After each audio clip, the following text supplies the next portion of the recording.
Antes de que las casas tuvieran cerraduras, antes de que el silencio fuera silencio, Asturias ya convivía con lo invisible. El trasgu es uno de los seres mitológicos más conocidos de la tradición asturiana. Se trata de un pequeño duende travieso, muy feo y burlón, vestido de rojo, con gorro puntiagudo y un agujero en la palma de la mano izquierda. Habita casas, cuadras y hórreos, se esconde en cocinas y desvanes y aparece cuando nadie lo espera. Cuando los dueños de las casas donde habita lo tratan bien, se ocupa por las noches de hacer las labores del hogar. Pero cuando lo tratan mal o cuando está enfadado, se dedica a revolucionar al ganado, esconder objetos, hacer ruidos por las noches, causando grandes molestias. El trasgu no es malvado, pero tampoco es inocente.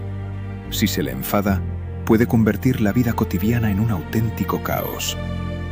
Para librarse de él no sirve la fuerza, ni los gritos, ni las amenazas. Solo una tarea imposible: traer un cesto de agua que se le escapa por el agujero de su mano izquierda, recoger mijo del suelo que también se le escapa por el agujero, blanquear la piel de un carnero negro, lo cual es imposible por mucho que frote. Entonces, frustrado, el trasgu se marcha. Pero cuidado, porque dicen que si una casa vuelve a caer en el olvido, si el orden desaparece, si nadie respeta el hogar, el trasgu puede regresar. Porque no todos los trasgos se han ido. Algunos todavía escuchan, otros esperan. ¿Conoces alguna historia de trasgos? ¿Te ha pasado algo que no supiste explicar?